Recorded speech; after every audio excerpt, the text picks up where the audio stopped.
Okay, can I go live? No. Oh, too bad I'm already on. You're not allowed to go live. Welcome to another live. I already hit the button, so we are live. Anyways, I'm gonna have some fun today. I got some raw meat that I gotta cut up. And we're making chicken pot pie if you didn't check the caption. This is not a quick recipe like I have done. The past two have been quick because they're like snacks or whatever. But this is actual full meal. And right now I'm just cutting them into cubes. Hello, Nicole. What are you up to? What's your dinner? No. What? No, put it in here. Oh, yeah. In there.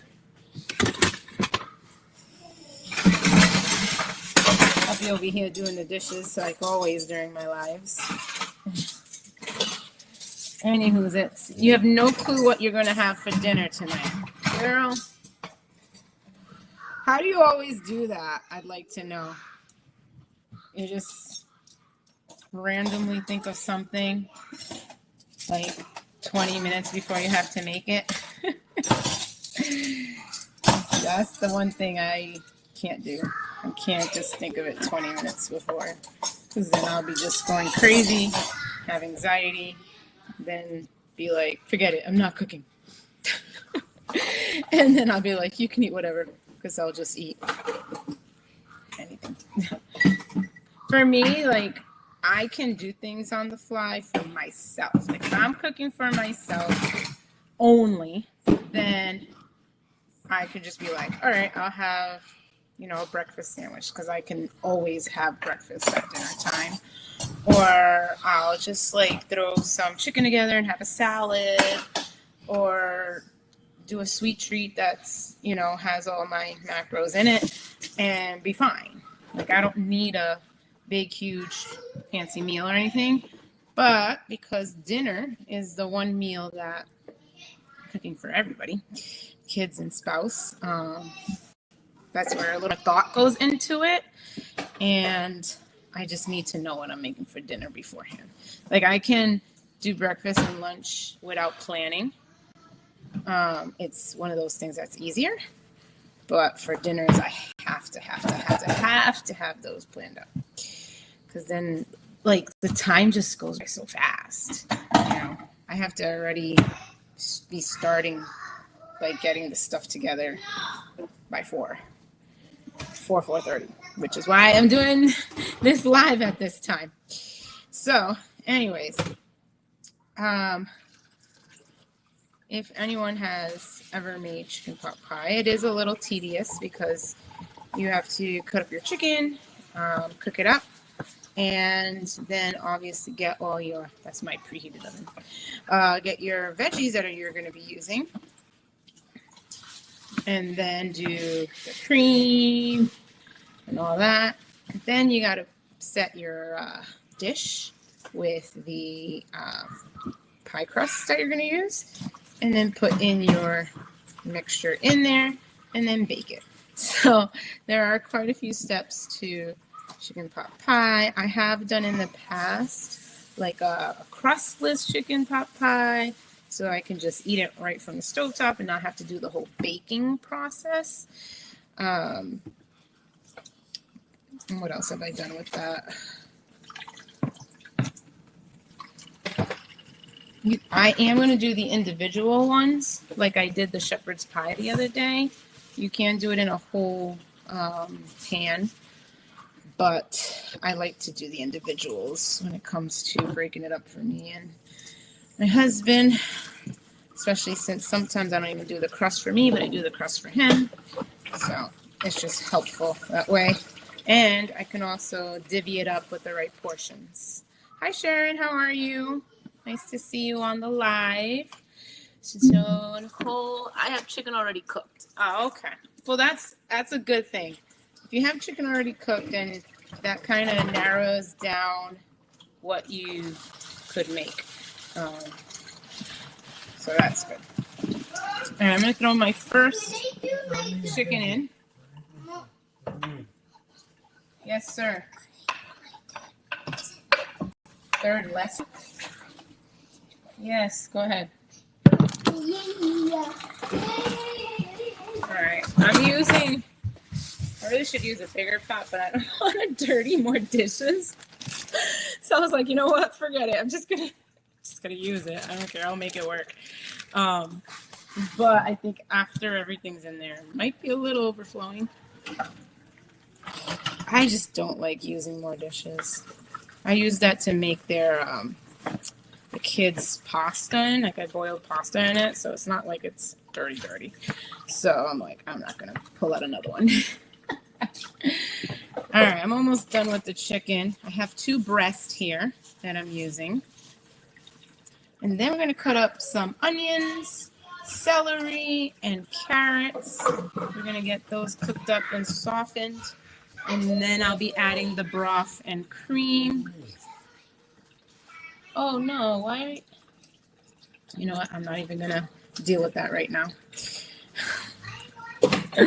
Always on a live when my kids start doing things. Too loud, buddy. It's like live, the radar antennas go up and it's like, oh, let me do something to get mom's attention. But isn't that just life? The life of a busy mama. And I have 3, so.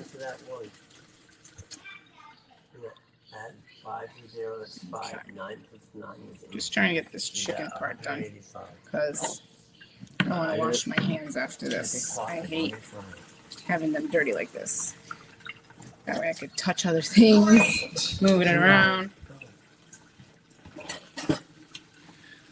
So I'm going to just talk about, I kind of briefly did talk about the process for this, but because this is kind of like a 45-minute prep meal, I'm not going to be live for 45 minutes. So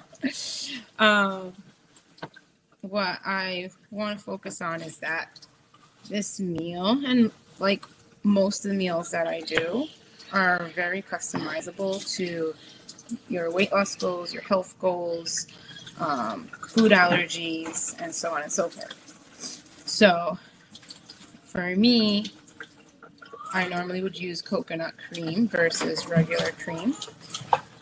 And then if I was trying to be staying on the more lower carb side, I would avoid the crust and either do crustless or do a different variation of the crust. So it's very customizable to whatever your specific needs are. So last of the chicken. I'm going to give that a quick stir. I'll make sure that gets all coated.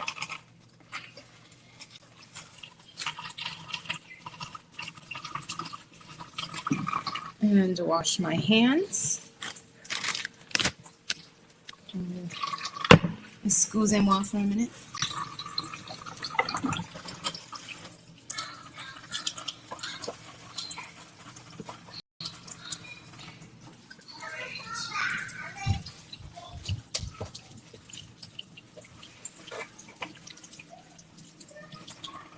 Just to be clean.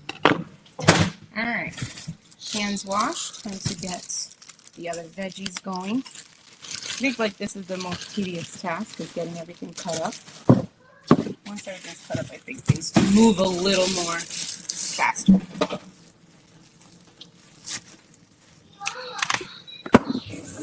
How much celery do I need? Maybe 2 stalks.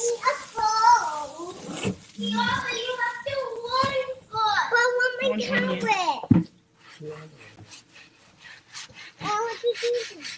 Go over there and wait for mommy to be done, okay? Waiting on my cutting board for this. This is already getting pretty fast cooked up in here.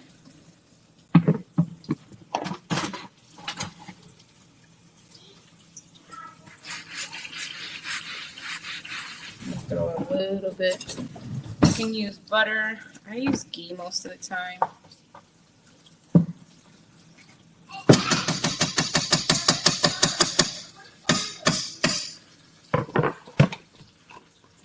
Right.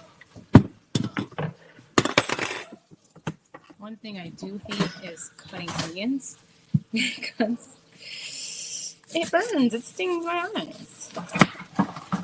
I absolutely hate it, but it is what it is.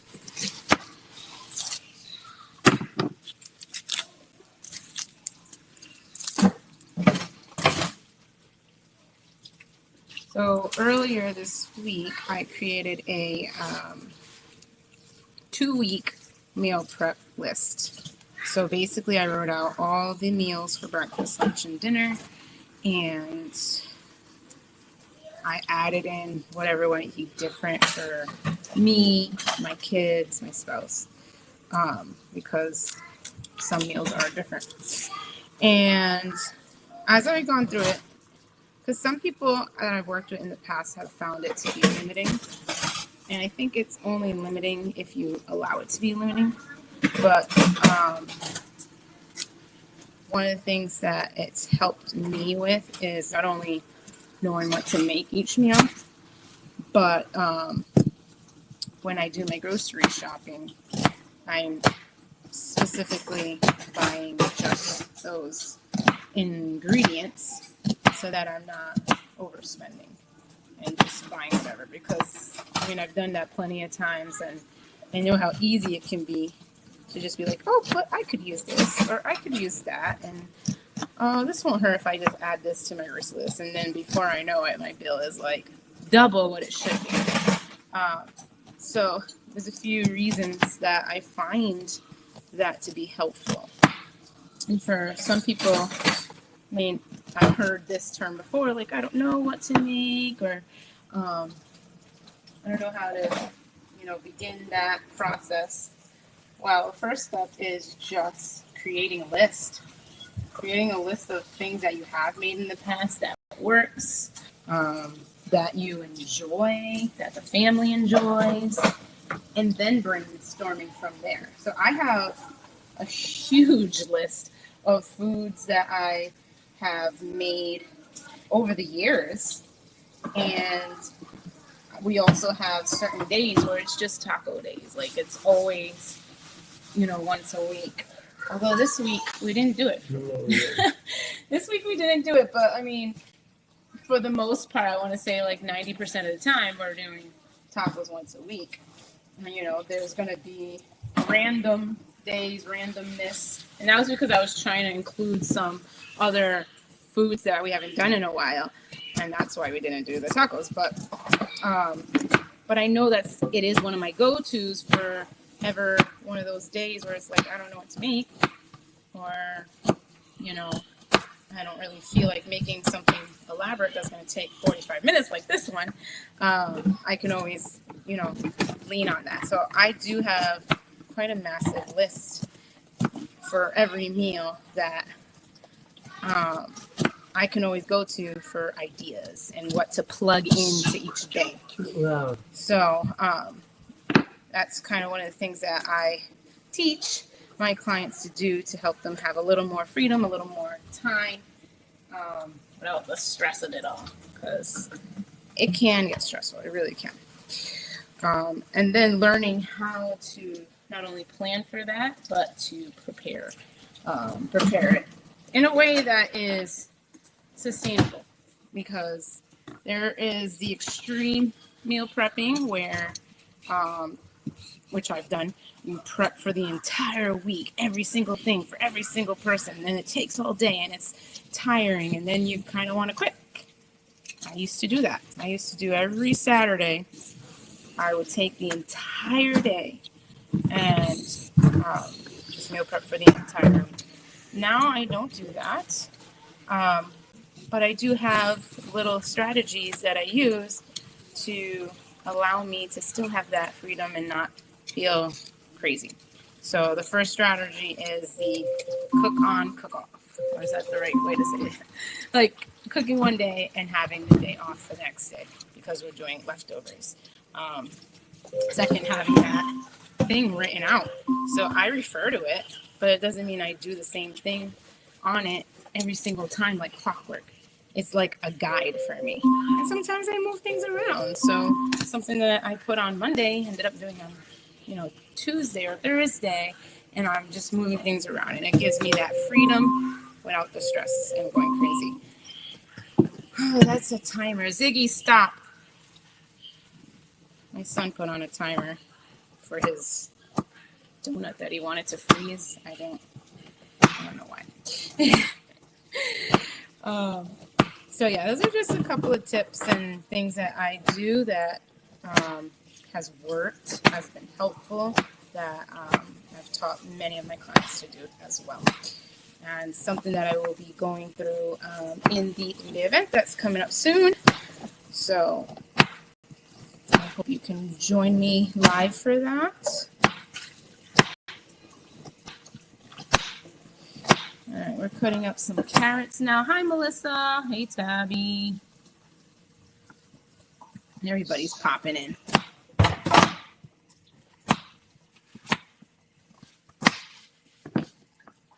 I got 2 carrots here. I did a full onion.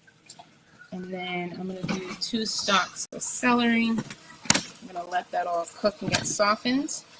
And then I'll probably just add the broth and cream and sign off from there. Because after that, just going to wait for it to thicken and put a little cornstarch because I'm out of flour to thicken it up. And once it's all nice and thickened and everything's tender, I'm going to do the individual ramekins, line them with the pie crust, which I can show you what I do with that while we're waiting for the vegetables to get nice and tender. But I do that, fill the bowls up, which is usually like 2 or 3 of the big spoons.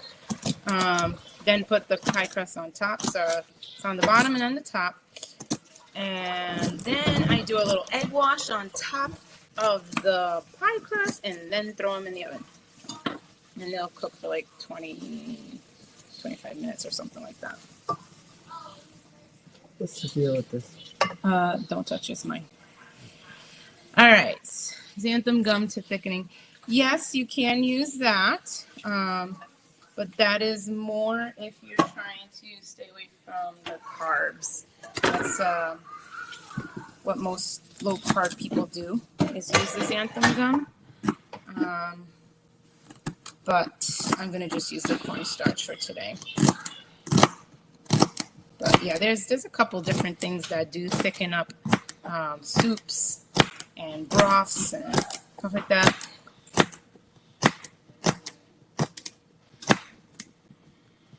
I'm out of my gluten-free flour. I need to get more of that. All right, we're almost done with the celery. I got 1 more carrot, and then I'll show you the pie crust because we are getting close to the 20-minute mark. I don't like to go over 20 minutes on a live. And as always, I will show the end result in my stories. All right, last carrot. These are pretty long.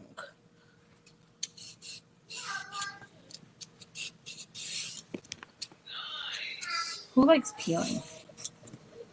I always felt like I would cut myself peeling. These carrots straight down, so it's not as bad, but I should have got already peeled ones. All right, cut this bad boy up, and we're done with the veggies. I just have to do the seasoning, but I'm gonna let that simmer in there for a little bit.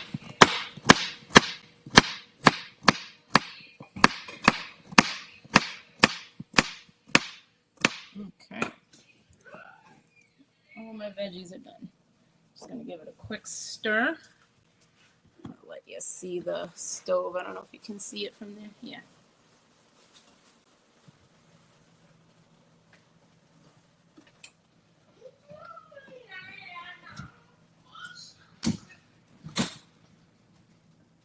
chicken's all cooked. It's just the veggies that need to get nice, soft, and tender. I need to find the lid to that so it could heat up in there quicker. Will this fit it? Yep. Hallelujah. All right, so what I buy from the market is just your average pie crust that they use for apple pie and all that kind of stuff. I usually get whatever's cheapest. So this is great value from Walmart. And in it comes these 2 wrapped up pie crusts. But so you can kind of just get like a big pie pan and do it on there. But again, I'm using the ramekins. These are the ramekins.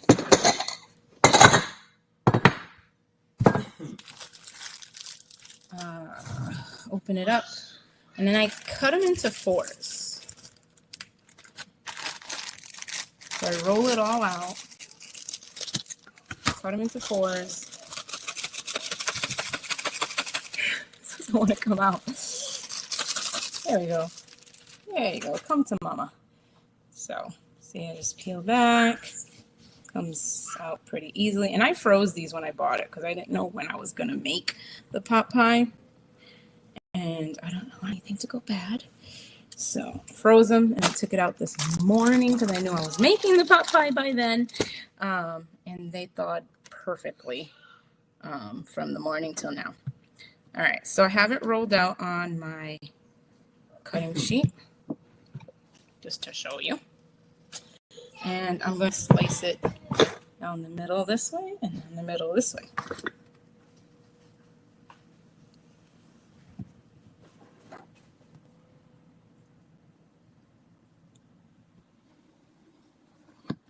Okay, see? Right down the middle on both sides. So then I take one piece,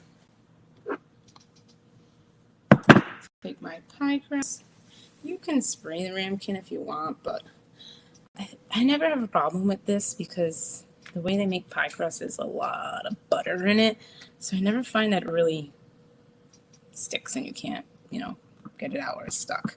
So it looks funky because it's like a triangle and this is a circle, but all I do is just replace wherever it's overhanging, replace. You could always roll it into a ball and then smash it down. I don't even bother with that. I mean, if you want it to be perfect, like a perfect circle and everything like that, then by all means have fun doing that. But for me, I'm just trying to get this done. That's what I'm trying to do. So the fastest thing for me is just putting it the way it is and then redistributing the pie crust around.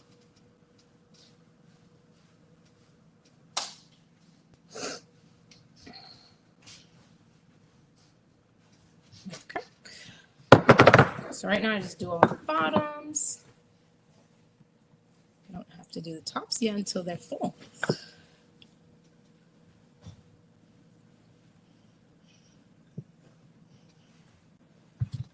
Last one. And you can always, depending on what your macro goal is and where you are on your weight loss journey, if you're trying to portion things out appropriately, you can always not do the bottom crust and just do a top crust. That way you're still having some crust, but not as much of the calories and fat that goes into it. Because an eighth of this, so this would be an eighth right here. Because I cut that into 4 and the other one into 4. Right? No, it says 16 servings. 4, 5, 6, 7, 8. Yeah. 16 servings, but an eighth of the crust. So then half of that would be half of this. Would be 110 calories and 6 fat. 13 carbs and nearly nothing for protein. So yeah. So you could gauge that however you want, but if you did have the double top and bottom, that would be like 440 calories just for the crust. You didn't even, that's not even factoring the chicken and everything that goes into it. So just to be conscious and aware of like how you're preparing your meals and stuff. I prefer to do either crustless or I use this like biscuit dough, and I'll make the biscuit and then just layer it on top very lightly, and that's just perfect. Like, I don't need a crust, but it acts as a crust, just more in a biscuit way. So, I mean, you could get very creative with that. All right, bottoms are done. I need to get chicken broth and cream. What team? So, put the 4 there, and carry the 1. So the 1 goes on top of the 2. Imagine it. And you go. What, D6? 6? No. 7 plus 7 is 4. So the imaginary 1. Then, 1 plus 2. 3 plus 4. 3 plus 4. Game of the day! Person. All right. I have my chicken broth. Yeah. So, I'm going to put it here.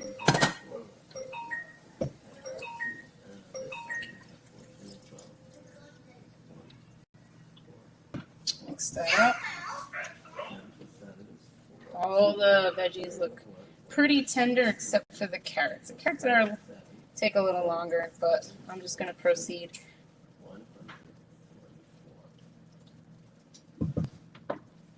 Got my cream. Nice. Like I said, I've done this in the past with coconut milk. Comes out great. But cream, there's nothing like real cream. I'll have to admit that one for sure. All right. So this is not meant to be soupy because it's going in a pie. I'm going to add the seasonings and then the cornstarch and then let that thicken. I'm going to do a little bit of thyme, some garlic, throw a little more onion there, salt. Can't really use pepper because of my husband, but I would have if it was just me. Sometimes I like to throw in just a dash of, where is it? Nutmeg. Here it is. You can't see, I have a spice rack that is not alphabetized. I need to alphabetize. But then when people use it, they unalphabetize it anyways. So, all right, dash of that.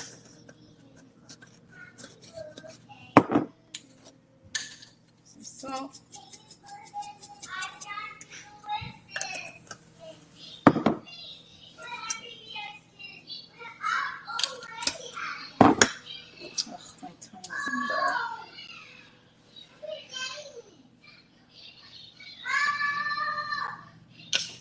Forgot that my time is, well, there's a little bit left in here I guess I can use.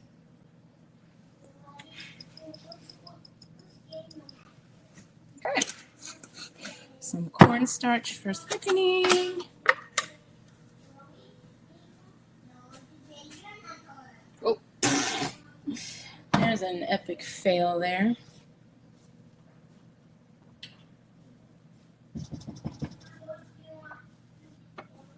I should have done it with the measuring spoon because then that wouldn't have happened. And I need something to clean that up.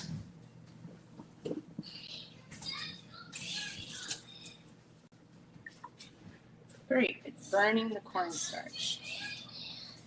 Soon it'll burn me.